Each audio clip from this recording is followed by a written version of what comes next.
Call of Duty has yet another update for us. Okay, so they posted a lot of stuff here on the blog. They're specifically writing to the DMZ community. It's interesting. Let's see what they say. The path to season 2, DMZ update. Okay, kind of just going over anything fresh or anything that needs to be highlighted. So they're talking about exploring the new areas or the areas that are going to have new missions in them.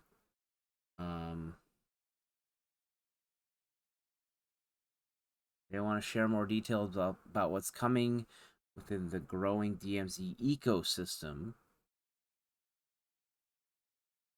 We've already gone over and reviewed the Ashika Island expansion. Let's see what they say. You can discover a new weapon case. A new boss has been named the Bomb Maker. New locked and dangerous spaces to access and explore, typically black sites, strongholds, and the denied areas. There they go, teasing us again and more. Okay, so big news about Building 21. It's finally getting more love. A lot of people didn't really get what Building 21 was for if you didn't have missions in it. So it was a little confusing. Without letting people explore it, you're not really going to appreciate the dynamic of Building 21. So let's see what they say. They're sticking to a timed infiltration window.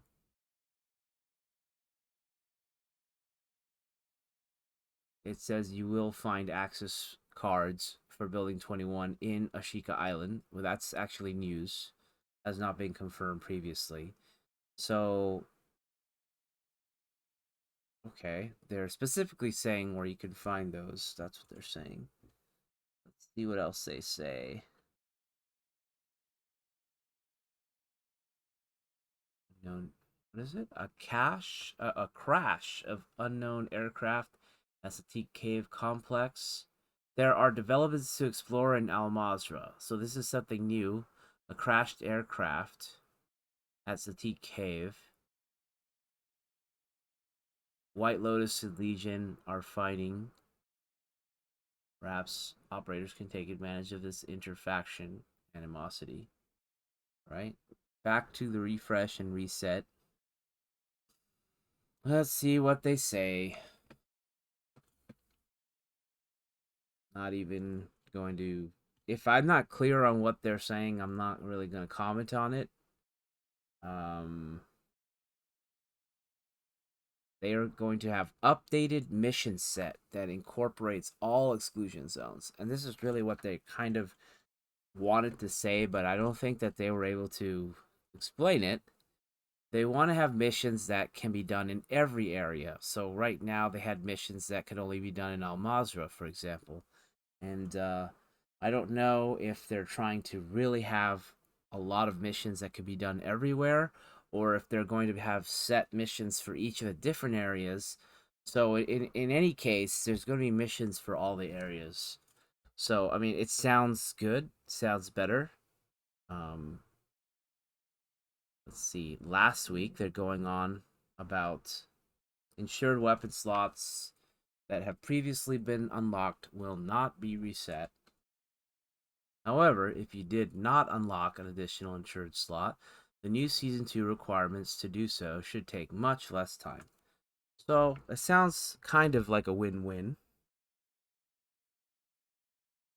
For clarity on Season 1 progress, all Season 1 mission and boss enemy rewards, for example previously acquired weapons case rewards, will not be reset, with the exception of contraband and keys.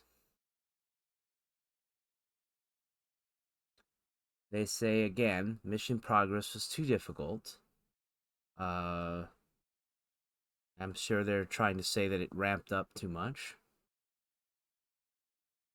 They want the challenge and time requirements to be more balanced. That's pretty generic. The key stash will now be able to hold specific mission items. that you must gather from one exclusion zone and bring to another. Specific mission items? Question mark? This is a kind of a big news. I'm not really clear. This allows us to have longer form missions that utilize all the exclusion zones. So now they're jumping back to the missions. They're going to have missions that you do something in one area, then you have to actually extract, and it's specifically saying you can save the mission items, and then you're going to take them into another zone. So you're at risk. You don't want to lose it, bring it home, and then you don't want to lose it before you complete the mission in the next seclusion zone. So this is actually really interesting. Set to increase the tension. That's kind of cool. Um, I think there's a lot of imagination for what you could do with that kind of setup. They have multi-location missions that send players to Al Mazrah, to Ashika Island, and Building 21. I'm sure the most difficult mission would send you to all three places. So that seems very difficult, but that could really put DMZ players to the test if they think they could do anything in the DMZ. New missions, updated missions. So it sounds to me like they're going to correct, they're going to fix, or they're going to improve existing missions. They liked the missions that they felt worked really well in Season 1. So that's kind of cool. There definitely were what we would consider good missions in Season 1. And that's probably what gave us a lot of hope and kept a lot of players coming back for more. DMZ may have to go offline. May read that as yes, DMZ will go offline for a few hours ahead of the launch of Season 2. They're going to be updating the servers, and they're going to probably test some basic things before they open it back up. They're going to be sharing more details on the timing of that soon. This is some big news. A new faction, Crown, has been revealed. I will just say that you have to own Modern Warfare 2, the full game, in order to access the mission orders from this fourth faction. The story goes that this is a British group shrouded in mystery, but they have certainly got the interest of Black Mouse. So, considering that Black Mouse is the higher level, more difficult faction, it's not clear if this will be parallel, side by side, the same level and the same exclusivity where you have to do the beginning missions of the other factions to get there, or if this is a whole nother line of missions. I'm sure we're going to learn more soon.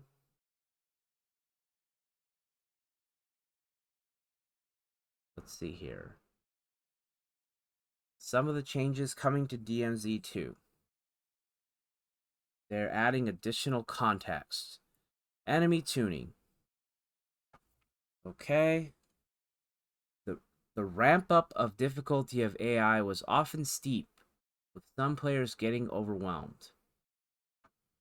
In Season 2, we've introduced a number of balance changes to adjust the types of AI spawning, the number of AI spawning, and the accuracy of AI at range, and even more that they're not even outlining here.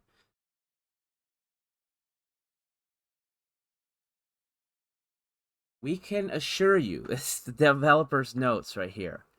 The AI combatants in DMZ are still not to be taken lightly, because a lot of people are very afraid that if you remove the challenge out of DMZ, you'll lose the desire to go in there and challenge yourself, and that will make the game not as fun, and it will hurt the community fan base. So I think that if you make the AI play more intelligently and just remove the bot-like abilities like aimbot, it will probably be for the best, and everybody's going to have an enjoyable time and not criticize it saying that they made it too easy. They took all, they took all the difficulty out of it. Let's see what they say.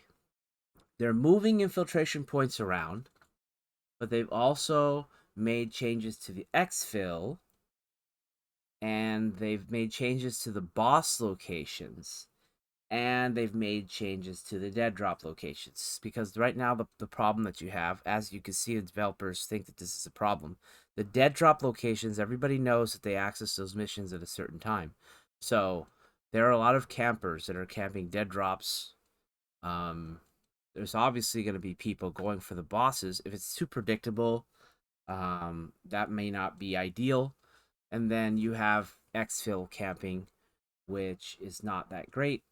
So if you can at least keep people more on their toes, that should be make for a better DMZ experience. Now this is something here. They talked about mission difficulty tuning. Let's see what they say here.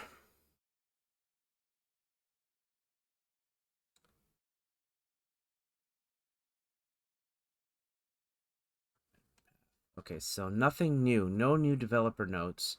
They're still working on improving the crashes. Let's see what they say about future seasons. They're looking to bring more changes, hopefully positive ones. New content is coming to DMZ. While it's still in beta, our hope is to continue getting feedback to shape future iterations of the game. We do not intend to apply a mission refresh every season. Instead, we're excited to try different approaches each season to continually improve the DMZ experience. So, if they really care about feedback, I really question how they're gathering the feedback.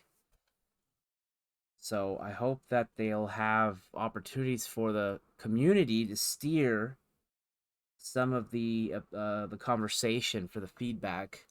If they can put input in and maybe do a bit of a if a lot of people want it done a certain way, maybe it'll improve DMZ. So I think that's it for the update. I'm surprised they're doing rapid fire updates. I just want to do a quick video touching on this. And we'll see what else comes before season 2.